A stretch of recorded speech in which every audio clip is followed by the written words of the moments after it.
Por favor, señor, no nos saque de aquí. El millonario Branco Gutiérrez visitó su vieja casa abandonada para destruirla. Pero lo que encontró ahí lo cambió todo. Quédate hasta el final de esta emocionante historia que te mostrará cómo unos pequeños intrusos rechazados en todas partes salvaron una vida sin siquiera notarlo. Comenzamos. La luz de la tarde se filtraba a través de las cortinas de terciopelo, iluminando las partículas de polvo que danzaban en el aire del gran salón. Branco Gutiérrez permanecía inmóvil en su sillón de cuero, con los ojos cerrados y las manos nudosas, descansando sobre sus rodillas. A sus 70 años, el hombre, que había levantado un imperio textil y agrícola desde la nada, se sentía como un extraño en su propia casa. Los techos altos, las molduras bañadas en pan de oro y las alfombras persas que amortiguaban cualquier sonido le resultaban ahora una carga insoportable. Cada rincón de aquella mansión gritaba el nombre de Vanessa, su esposa, cuya ausencia era un abismo que ninguna fortuna podía llenar. Hacía apenas unos meses que el cáncer se había llevado a la mujer, que fue su brújula y su motor. Desde entonces, Branco cada día parecía no tener sentido. Los lujos no le resultaban nada especial, no disfrutaba ni siquiera de la comida. Había pasado toda una vida con ella. Por doquiera que miraba estaba su recuerdo, su risa, su voz, su mirada, su cálida compañía. Se había ido para siempre, después de toda una vida a su lado. La luz de la ventana llegó a sus ojos. De pronto escuchó una voz dulce y alegre hablándole. Vamos, arriba, cariño. No seas flojo. Ya amaneció. Ya sabes que, al que madruga Dios le ayuda. Branco abrió sus ojos solo para encontrarse con el dorado del sol de la tarde iluminando su rostro. Pero no había nadie hablándole. Estaba completamente solo. Ah, me dormí de en huevo, dijo su voz monótona y desganada, rompiendo el silencio del salón vacío.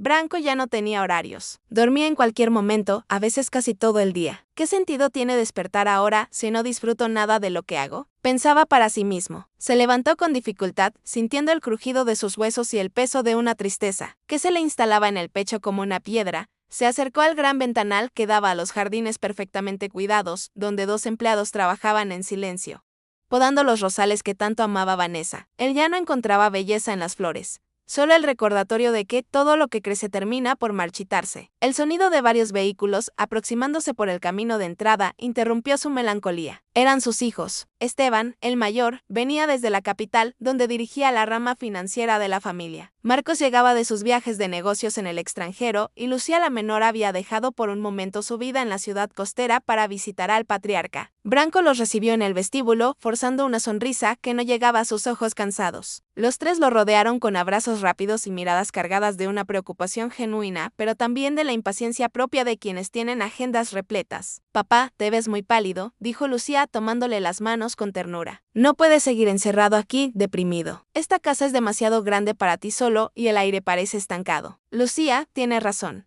asintió Esteban mientras revisaba discretamente su teléfono móvil. Nos preocupa que a este paso te enfermes. Sé que amas esta casa que está llena de recuerdos de mamá, pero creo que aferrarte al pasado así te puede hacer daño. Hemos estado hablando y creemos que necesitas unas vacaciones, cambiar de ambiente, despejar tu mente. ¿Sabes? Un crucero por el Mediterráneo sería buena idea, o quizá un retiro en los Alpes. Necesitas que te cuiden, papá. No queremos que te enfermes por estar alimentando este duelo. Branco miró a sus hijos y vio en ellos el éxito que él y Vanessa habían forjado. Eran hombres y mujeres de bien, fuertes y capaces, pero vivían en un mundo diferente al suyo. Sus vidas estaban completas, sus familias ya no gravitaban alrededor de aquel viejo roble que empezaba a perder sus hojas. Se sintió más que nunca innecesario, un mueble antiguo y valioso que ya nadie sabía dónde colocar. Tienen razón, hijos, respondió Branco, su voz era un susurro rasposo. He decidido que tomaré esas vacaciones.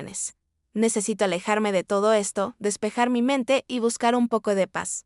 Los hijos se miraron con alivio. Pensaron que su padre finalmente estaba aceptando la realidad y buscando una forma de sanar. No sospecharon que tras esas palabras se ocultaba un plan mucho más sombrío y definitivo. Branco les pidió que lo dejaran organizar su viaje solo, que quería privacidad absoluta para encontrarse a sí mismo. Después de una cena rápida y llena de conversaciones sobre negocios y planes futuros de los nietos, los hijos se despidieron, prometiendo llamarlo en cuanto supieran que estaba en su destino turístico. Cuando el silencio regresó a la mansión, Branco se dirigió a su despacho. Sobre el escritorio de caoba, redactó una carta con mano temblorosa, pero decidida. En ella les pedía perdón por lo que iba a hacer. Les decía cuánto los amaba y dejaba instrucciones detalladas sobre la administración total de sus bienes. Era una carta de despedida. Su intención no era ir a un resort de lujo ni a una ciudad cosmopolita, Su plan era realizar un último viaje por los senderos de su memoria, visitando los lugares donde él y Vanessa habían luchado juntos para terminar en el sitio donde la había conocido, la casa vieja de madera en la montaña, donde comenzó su historia. A la mañana siguiente, antes de que el sol terminara de asomar, Branco salió de la mansión, llevando solo una pequeña maleta de cuero desgastado. Condujo su coche más modesto, aquel que rara vez usaba, y se alejó de la urbanización privada. Su primera parada fue la fábrica textil, una estructura colosal de concreto y vidrio que ocupaba varias hectáreas. Se detuvo frente a las puertas principales, observando el desfile de camiones y el humo que salía de las chimeneas industriales. Recordó el día que compraron su primera máquina de coser de segunda mano. Vanessa pasaba noches enteras con la espalda encorvada cosiendo camisas humildes mientras él buscaba clientes en los mercados locals. En aquel entonces, el cansancio era una medalla de honor y cada moneda ganada sabía a victoria. La habían construido juntos con esfuerzo y estrategia. Ahora la fábrica producía millones. Permaneció allí unos minutos y sonrió despidiéndose de aquel gigante de hierro que representaba la cima de su éxito. Continuó su descenso hacia el valle, donde se extendían los sembradíos de su propiedad. Miles de hectáreas de trigo y maíz se mecían con la brisa matutina. Branco bajó del coche y caminó unos pasos por el borde del camino. Recordó cuando el terreno era una extensión de tierra seca y dura que nadie quería. Él y su esposa habían pasado meses removiendo piedras con sus propias manos, sembrando esperanza en un suelo que parecía estéril. Ella siempre decía que la tierra sabía quién la amaba de verdad. Branco sintió una punzada en el corazón al comprender que ahora la tierra seguiría dando frutos, pero las manos que la amaron ya estaban bajo ella. El sol comenzó a calentar con fuerza mientras llegaba a la zona más antigua de la ciudad,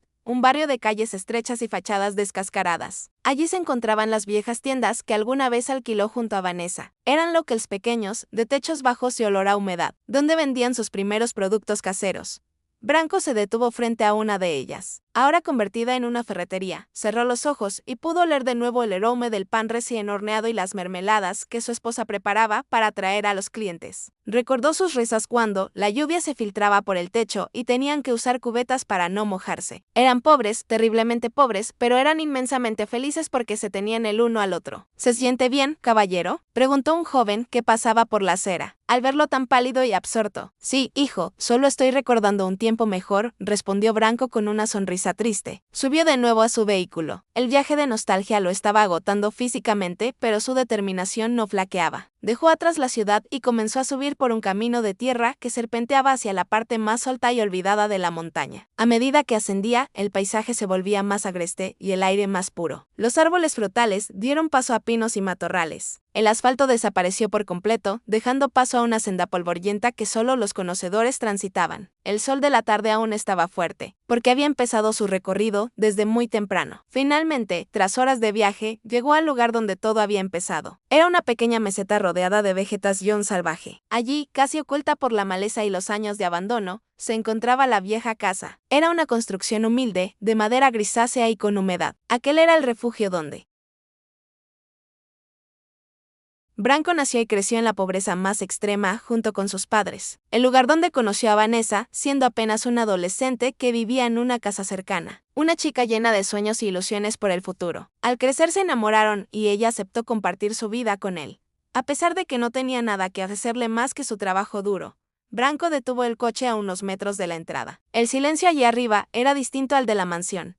Era un silencio lleno de susurros del viento y cantos de aves. Un silencio que no pesaba, sino que envolvía. Bajó del vehículo, sintiendo que sus piernas apenas podían sostenerlo. Caminó hacia la casa con el corazón, latiéndole con una fuerza inusual. Su plan, encender fuego en la parte de atrás. Acostarse en el rincón, donde alguna vez hubo una cama de paja y al respirar el humo por mucho tiempo. Esperar a que el sueño eterno lo reclamara, sin nadie que detuviera el fuego, todo quedaría hecho cenizas. Ya no quería luchar, ya no quería construir, ya no tenía motivos y estaba cansado. Ya estoy aquí, Vanessa. Se acabó mi viaje también, susurró con lágrimas rodando por sus mejillas surcadas de arrugas. Sin embargo, al mirar con más atención alrededor, notó algo extraño en el suelo. La entrada no estaba del todo cubierta de maleza, sino que había sido cortado un pequeño camino hacia la casa recientemente. Levantó su vista para mirar más lejos y de repente vio un pequeño y hermoso jardín con diversas flores asombrosamente cuidadas. Branco frunció el ceño confundido. Aquel lugar estaba lo suficientemente lejos como para que nadie lo visitara y mucho menos para que alguien decidiera vivir en él.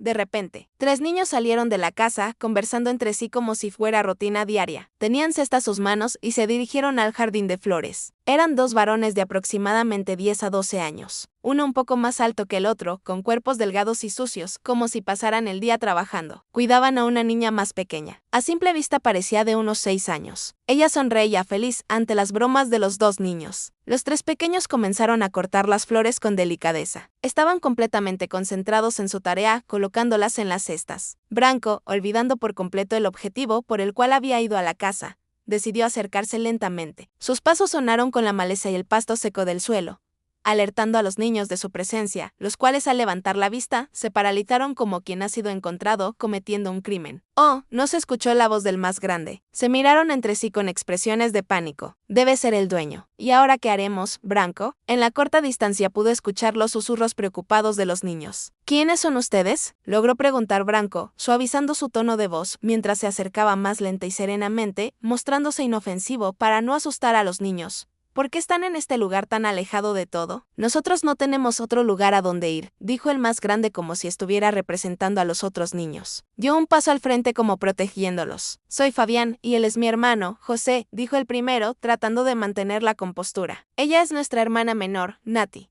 Bueno, en realidad todos somos huérfanos y ninguno somos hermanos de verdad, pero hemos decidido ser hermanos los tres. Nos escapamos del orfanato de la ciudad baja. Allí nos pegaban y nos obligaban a trabajar desde el amanecer hasta que ya no podíamos movernos. El hombre que nos cuida se queda con todo el dinero que ganamos vendiendo cosas en los semáforos. Branco sintió una punzada de indignación que le recorrió la columna. Él conocía bien la dureza del trabajo, pero la idea de niños siendo explotados en un lugar que debería ser su refugio despertó en él una chispa de autoridad que creía extinta. Se acercó un poco más y los niños retrocedieron instintivamente. Tranquilos, no voy a lastimarlos, dijo Franco, buscando en su memoria las palabras que Vanessa usaba para calmar a sus propios hijos cuando eran pequeños. Esta casa fue mía hace mucho tiempo. Vine aquí para destruirla. No esperaba encontrar a nadie aquí. Esta casa está en ruinas. ¿Cómo es que viven en un lugar así? Los niños se miraron entre sí confundidos. Para ellos, Branco, con su traje oscuro de lana fina y sus zapatos de cuero,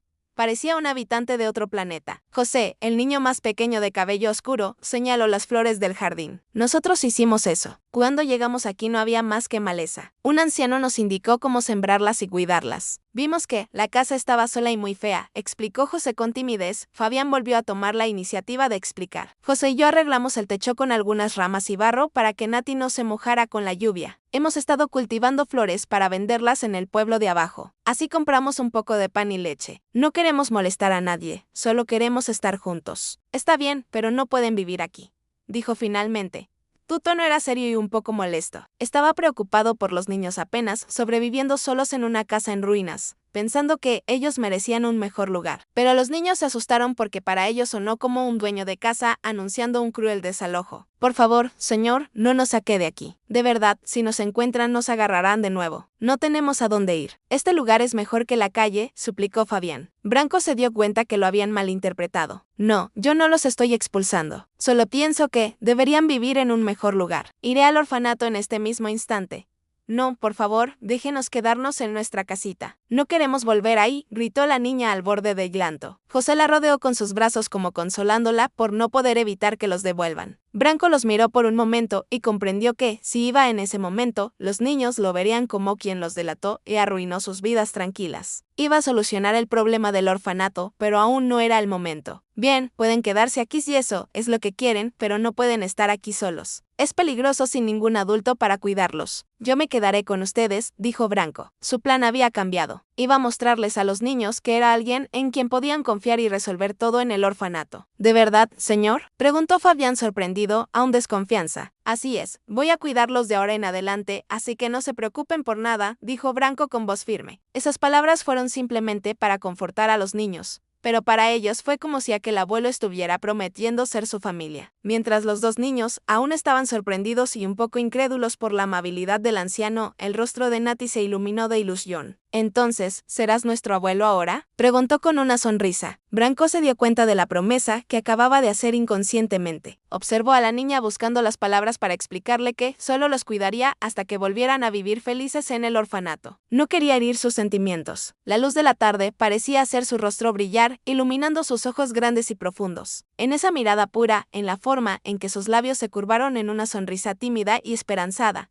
Branco vio un reflejo casi idéntico al de su amada Vanessa cuando era joven. Era la misma luz, la misma chispa de vida que no se rendía a pesar de la adversidad. El corazón del millonario que él mismo había condenado a la oscuridad de la muerte dio un vuelco violento. Sintió que el aire regresaba a sus pulmones con una frescura que no experimentaba desde el día del funeral de su esposa. Entonces supo que debía responder. Así es.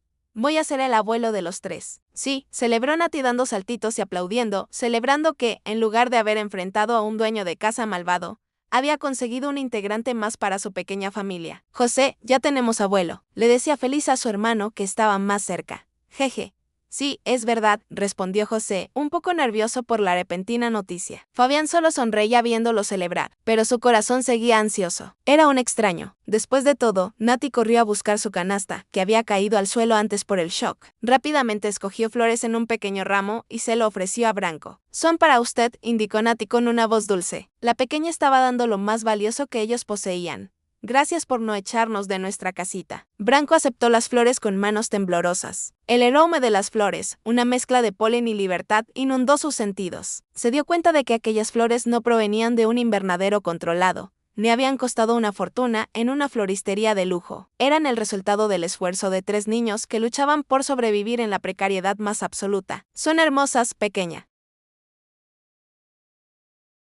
respondió Branco, sintiendo que un nudo se formaba en su garganta. Muchas gracias. Fabián miraba cada reacción de Branco. Al ver cómo trataba con tanta delicadeza a la niña, pudo sentir que era un hombre amable. Venga con nosotros. Ya que ahora se quedará con nosotros, le mostraré dónde puede dormir. El anciano quedó sorprendido. Iba a llevárselos inmediatamente a su mansión, comprarles ropas nuevas y comida en abundancia. Pero los niños estaban tranquilos solo porque habían asumido que él sería el que se quedaría con ellos en esa casa vieja. Si les decía que se los llevaría, quizás solo provocaría que huyan de él. Así que decidió que era lo mejor seguirles la corriente. Por el momento, entró a la casa vieja, siguiendo los pasos de los niños. Miró a su alrededor. Observó la precariedad de los sacos donde dormían, el pequeño fuego apagado en el centro de la habitación y la falta total de comodidades. Recordó su mansión llena de habitaciones vacías, su personal de servicio listo para atender cualquier capricho y su cuenta bancaria rebosante de ceros, que no podían comprarle ni un gramo de la felicidad que emanaba de aquel ramo de flores. Señor, muchas gracias por dejarnos estar aquí y por acompañarnos,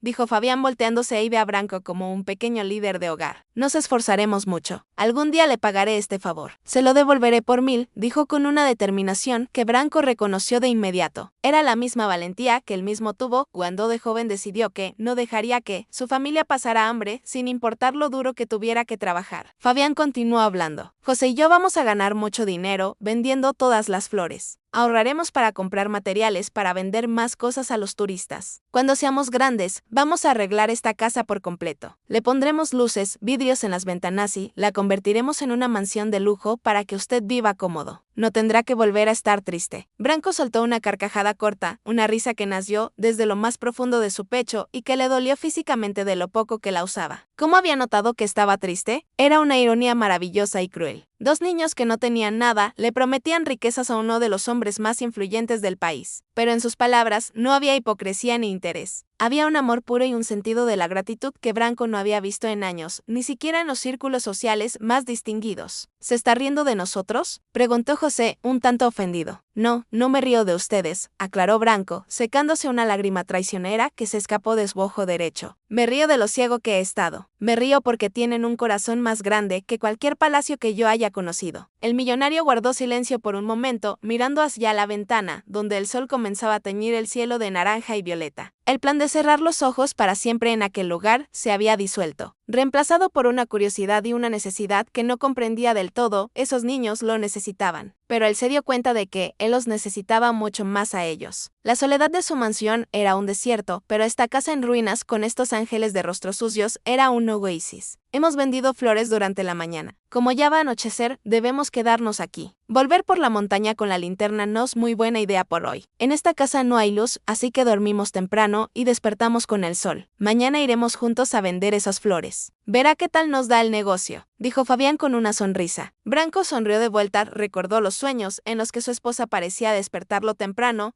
diciéndole que se levante porque había muchas cosas por hacer. Estos niños tenían esa misma luz en los ojos, la energía de alguien que se levanta todos los días con un objetivo, y ahora él también lo tenía. Esperó a que todos se durmieran y los arropó con las mantas y su chaqueta para que no les llegara el viento de la noche, sintiendo una vez más que frágiles vidas dependían de él. El primer rayo de sol se filtró por una de las grietas de la madera, golpeando directamente los ojos de Branco. El despertar fue distinto al de las últimas décadas. No hubo sábanas de seda egipcia, ni el sonido suave del aire acondicionado, ni el aroma al café gourmet que su mayordomo solía dejar en la mesita de noche. En su lugar, sintió el contacto frío del suelo de tierra y el peso de una manta raída que olía a humo de leña y a campo. Le dolía la espalda, un recordatorio físico de su edad y del sacrificio que significaba haber dormido en una superficie tan dura. Pero al abrir los ojos, no sintió el peso muerto de la depresión que lo había acompañado desde la muerte de Vanessa. A su lado, los tres niños dormían profundamente. Nati tenía la cabeza apoyada en el hombro de Fabián y José abrazaba la pequeña maleta de cuero de Branco como si fuera un tesoro sagrado. El millonario se incorporó con lentitud tratando de no hacer ruido. Observó sus propias manos nudosas y marcadas por la edad y luego miró las de los pequeñas,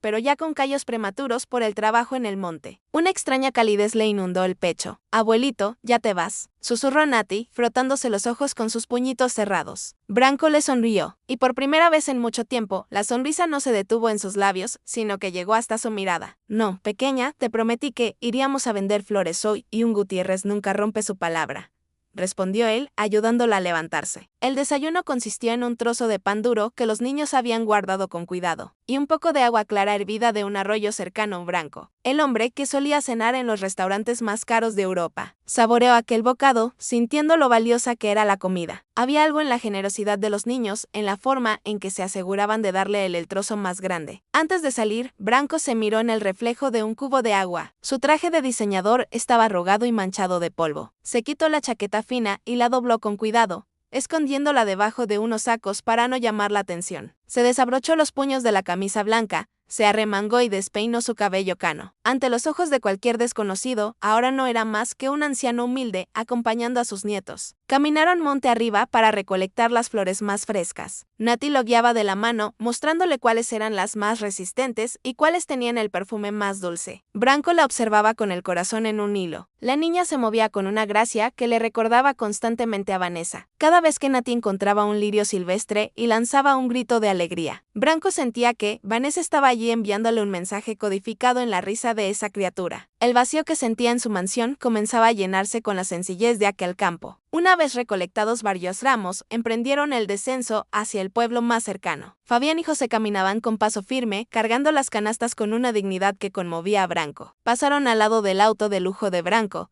estacionado detrás de la maleza, cerca de la casa. «Cuidado», gritó Fabián con una voz de alerta, miró alrededor como buscando a alguien. José y Nati también empezaron a mirar con miedo alrededor. «¿Qué ocurre?», preguntó Branco, confundido por sus reacciones. Estaba a punto de sacar sus llaves para llevarlos ahí hasta el pueblo, pero la respuesta de Fabián lo paralizó. «Ese tipo de autos suele ser de gente mala.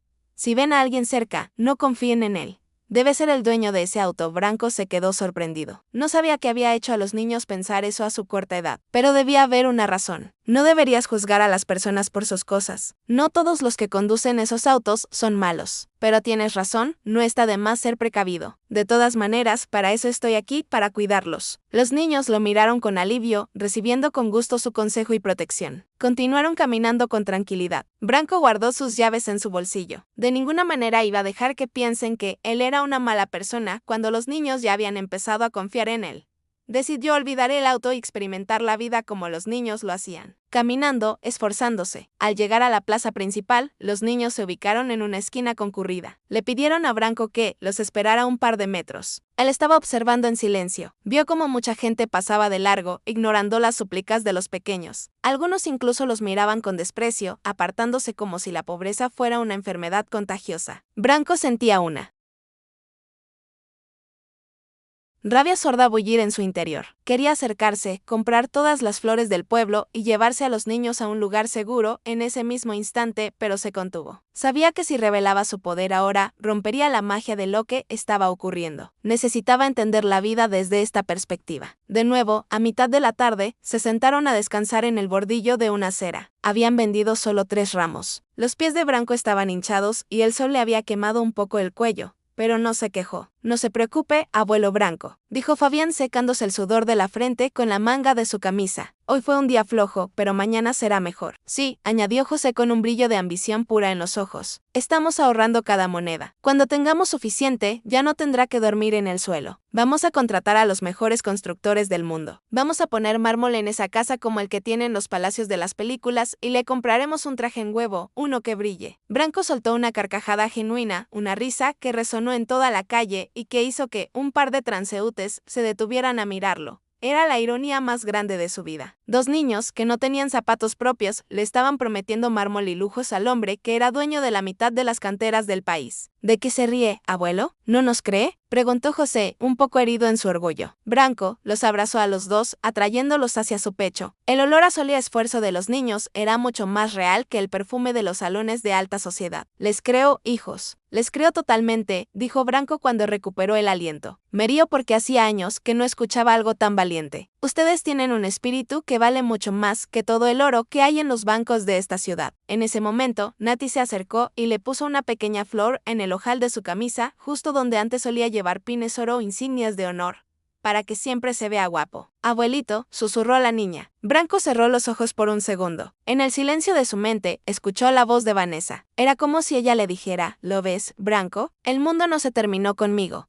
Estos niños te necesitan, y tú necesitas su luz para no perderte en la sombra de mi recuerdo. Aquel pensamiento le dio una paz que ningún medicamento ni terapia había logrado proporcionarle. Branco había dejado sus tarjetas bancarias en la mansión, creyendo que ya no necesitaría gastar. Solo tenía un par de billetes en su bolsillo que usaba a veces para dar propinas. Lo gastó en comida para los niños ante sus miradas de asombro. Abuelo, ¿tenías dinero?, dijo Nati, casi babeando al ver la sopa de pollo caliente que dejaban frente a ella. Así es. Es lo último que me quedaba. Tendré que ir a conseguir más, dijo Branco, pensando en que al día siguiente tendría que ver la forma de convencer a los niños de salir de esa casa. Esto está delicioso, exclamó Fabián. Sí, está tan calientito que me hace sentir muy cómodo mientras lo como, dijo José, que usualmente prefería no hablar por la timidez, pero por la emoción se había soltado a hablar. Muchas gracias, abuelito. Es la mejor comida que he probado, dijo Nati.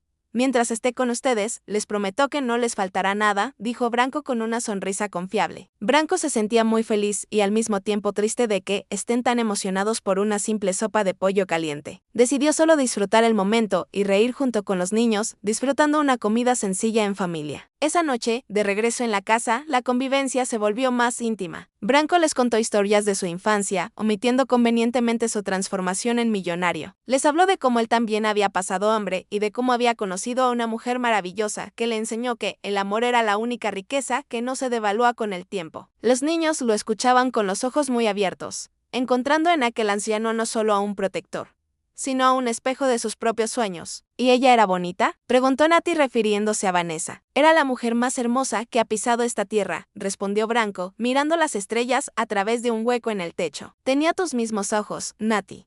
Unos ojos que podían ver la belleza, incluso en los lugares más oscuros. Antes de dormir, los mellizos se acercaron a Branco con una pequeña lata de metal donde guardaban sus ganancias. Tome, abuelo, guarde usted el dinero, dijo Fabián con total confianza. Confiamos en usted. Usted es parte de nuestra familia ahora.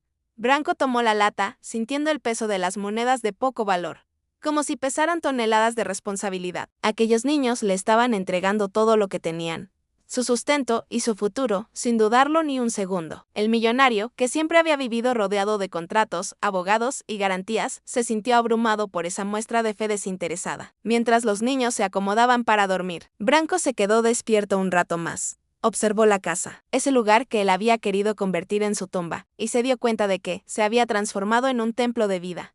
Ya no quería cerrar los ojos para siempre. Quería despertarse al día siguiente para ver a Nati sonreír, para escuchar los planes grandiosos de los mellizos y para proteger esa chispa de esperanza que ellos habían encendido en su alma marchita. Sin embargo, en el fondo de su mente, sabía que esta paz era frágil. Aún estaba pendiente ver qué había ocurrido con el orfanato, verificar si ningún otro niño había caído en manos de gente malvada. Pero por esa noche, Branco Gutiérrez, el hombre que lo tenía todo y no tenía nada, durmió con una sonrisa en el rostro, protegido por el abrazo de 3 ángeles que le habían enseñado que la verdadera fortuna no se cuenta en billetes, sino en latidos compartidos, La mañana se presentó con un cielo de color plomo, cargado de una humedad que calaba hasta los huesos. A pesar del clima hostil, Branco y los niños se encontraban en el mercado municipal de la ciudad baja. Habían logrado recolectar una cantidad considerable de flores y pequeñas plantas enraizadas en latas viejas. Branco, con su camisa de lino ahora manchada de tierra y sus manos marcadas por el trabajo del campo, se sentía extrañamente vivo. Cada vez que ayudaba a Nati a acomodar los pétalos de una margarita o que intercambiaba una mirada de complicidad con los mellizos, el vacío en su pecho se reducía un poco más.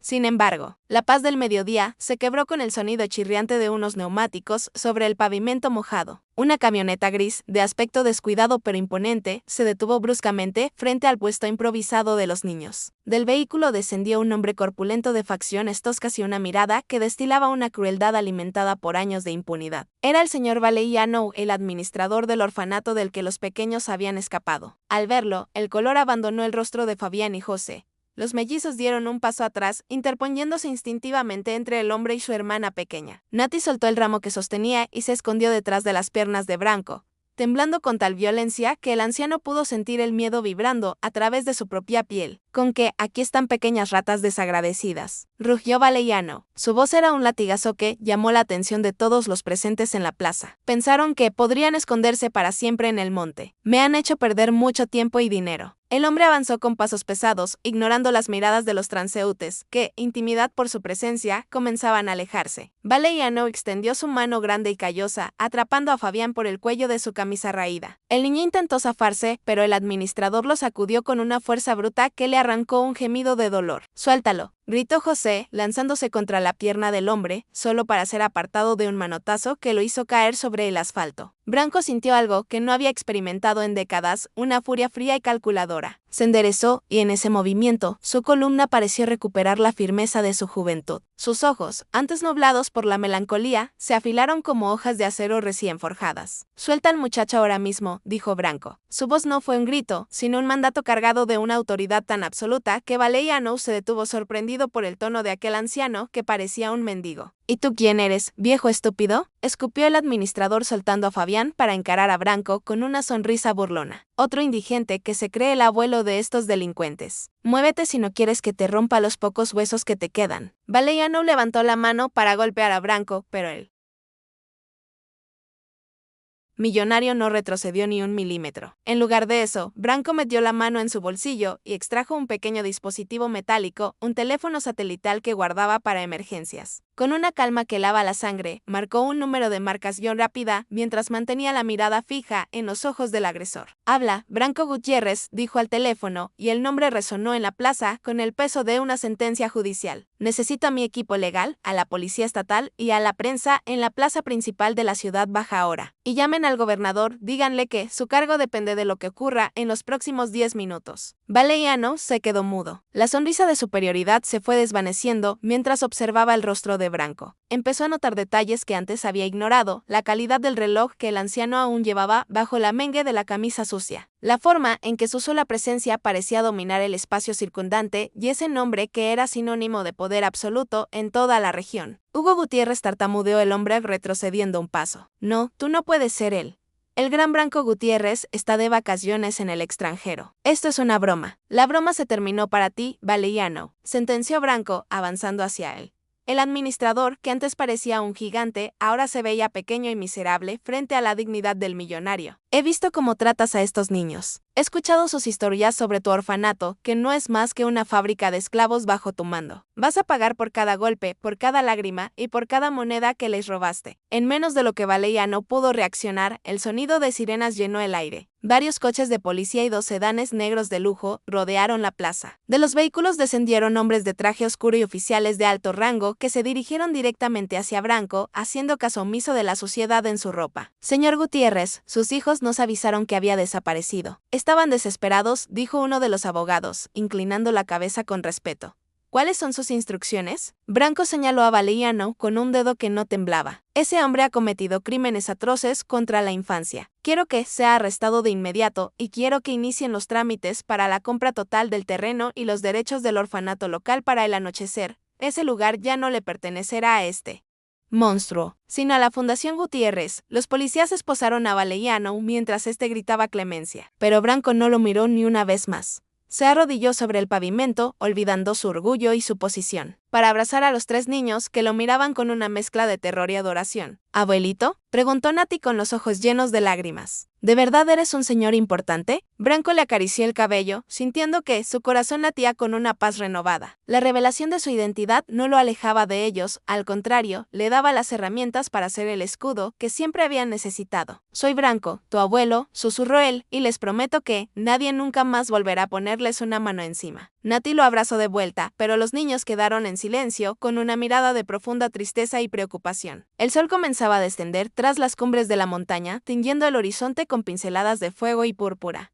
Branco, sentado en un banco de piedra con Nati en su regazo, sentía el peso de la fatiga en sus hombros, pero su mirada permanecía fija en los niños. Fabián y José estaban de pie a unos metros, con las manos entrelazadas y las cabezas gachas. La revelación de la verdadera identidad del anciano había levantado un muro invisible entre ellos. Para los niños, aquel abuelo humilde que dormía en el suelo se había transformado en un gigante inalcanzable, un hombre que movía el mundo con una sola llamada telefónica. ¿Por qué están tan callados, muchachos?, preguntó Branco. Su voz era una caricia suave en medio del aire gélido. El peligro ya pasó. Ese hombre no volverá a lastimar a nadie. Fabián levantó la vista y Branco vio en sus ojos una tristeza que le dolió más que cualquier golpe. No era miedo al administrador, sino el miedo al abandono, a esa soledad que los niños de la calle conocen demasiado bien. Ahora que todos sabemos que usted tiene mucho dinero, ya no tiene sentido que nadie regrese a la casa vieja, susurró Fabián con un nudo en la garganta. Usted tiene casas de verdad con techos que no gotean ni buena comida. Usted mandó arreglar el orfanato para llevarnos allí, ¿verdad? Ahora que el orfanato será un lugar bueno, nosotros tendremos que ir allí. Usted ya no nos necesita para que le vendamos flores. José asintió con amargura, limpiándose una lágrima rebelde con el dorso de su mano sucia que, eso significa que el abuelo no vivirá con nosotros. Nati, al escuchar a su hermano, comenzó a sollozar en silencio, aferrándose a la camisa de Branco como si fuera su última tabla de salvación en un océano embravecido. El millonario sintió que el corazón se le partía en 1000 pedazos. Comprendió que para estos niños su riqueza no era una bendición, sino la señal de que su tiempo juntos había terminado. Antes de que Branco pudiera responder, el estruendo de varios motores a gran velocidad rompió la calma del pueblo. 3 camionetas negras de alta gama frenaron violentamente cerca de la plaza, levantando una nube de polvo. De la primera camioneta descendió Esteban con el rostro desencajado y los ojos inyectados en sangre por el llanto y la falta de sueño. Detrás de él, Lucía y Marcos corrieron hacia su padre, seguidos por un grupo de investigadores privados y oficiales de policía, que los habían ayudado en la búsqueda. «Papá», gritó Lucía, lanzándose a los pies de Branco y rodeando sus piernas con un abrazo desesperado. «Por Dios, papá, pensamos que te habíamos perdido para siempre». Esteban se acercó temblando de pies a cabeza, sosteniendo en su mano un sobre arrugado, la carta de despedida que Branco había dejado en su despacho. Sus manos temblaban tanto que el papel crujía ruidosamente. «¿Cómo pudiste hacernos esto?», preguntó Esteban con la voz rota por la angustia. «Encontramos tu carta hace 2 días. Hemos recorrido cada hotel, cada hospital, cada rincón de la ciudad buscándote. La policía decía que podías haber hecho una locura. Estábamos aterrados de que estuvieras solo, sufriendo, queriendo morir, sin darnos la oportunidad de decirte cuánto te amamos. ¿Tienes idea de cómo hubiéramos quedado si te hubiera pasado algo?». Marcos se arrodilló al otro lado de su padre, cubriéndose el rostro con las manos, mientras sus hombros se sacudían por los sollozos. El impacto emocional de ver a su padre con ropas manchadas en un pueblo olvidado, rodeado de niños desconocidos y con una apariencia de fragilidad que nunca le habían visto, los dejó sin palabras. Branco miró a sus hijos biológicos y sintió una vergüenza profunda. En su dolor por la pérdida de Vanessa, se había olvidado de que el valor de su vida no lo decidía él, sino también las personas que lo amaban, aunque él sintiera que ya no sirve para nada. Los demás lo seguían viendo como algo valioso. «Perdónenme», dijo Branco, y sus propias lágrimas finalmente fluyeron con libertad, surcando las arrugas de su rostro. «Estaba sumido en la tristeza que me cegó. Sentía que ya no tenía un propósito, que mi lugar era junto a su madre y que ustedes ya no me necesitaban. Fui un cobarde al querer dejarlos y terminar con mi sufrimiento sin pensar en cómo quedarían ustedes». Lucía levantó la cabeza, mirando a los 3 niños que observaban la escena con asombro y timidez. Era la primera vez que veían adultos llorar y no entendían por qué. Lucía vio a la pequeña Nati, que todavía se ocultaba tras el brazo de su padre, y a los niños que parecían querer desaparecer. «¿Quiénes son ellos, papá?», preguntó Lucía, suavizando su tono, mientras secaba sus propias lágrimas. Branco hizo un gesto para que Fabián y José se acercaran. Los niños avanzaron con pasos vacilantes, intimidados por la elegancia y el porte de los hijos del millonario. Branco los tomó de los hombros y los presentó con un orgullo que iluminó sus ojos. Ellos son mis ángeles guardianes, declaró Branco con firmeza. Cuando llegué a la vieja casa de la montaña para cerrar los ojos y dejarme ir, ellos estaban allí, me dieron un techo, compartieron su pan conmigo y me regalaron flores cuando yo solo tenía sombras. Estos niños no dejaron que mi corazón se detuviera. Me enseñaron que todavía hay belleza en el mundo y que siempre habrá alguien que necesite un poco de amor para seguir adelante. Sin ellos, yo ya no estaría aquí. El silencio que siguió fue denso y cargado de una emoción purificadora. Esteban, Marcos y Lucía miraron a los pequeños con una gratitud nueva y profunda. Comprendieron que esos niños, en su pobreza y desamparo, habían logrado lo que todo el dinero y la influencia de la familia Gutiérrez no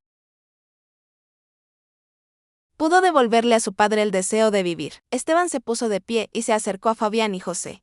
A pesar de su traje impecable de $3,000, se puso en cuclillas para estar a su altura. Con un gesto de ternura, les puso las manos en los hombros. Gracias, dijo Esteban con sinceridad. Gracias por cuidar de nuestro padre cuando nosotros no supimos cómo hacerlo. Él es todo para nosotros y ustedes le devolvieron la vida. De ahora en adelante nunca les faltará nada. Son parte de nosotros.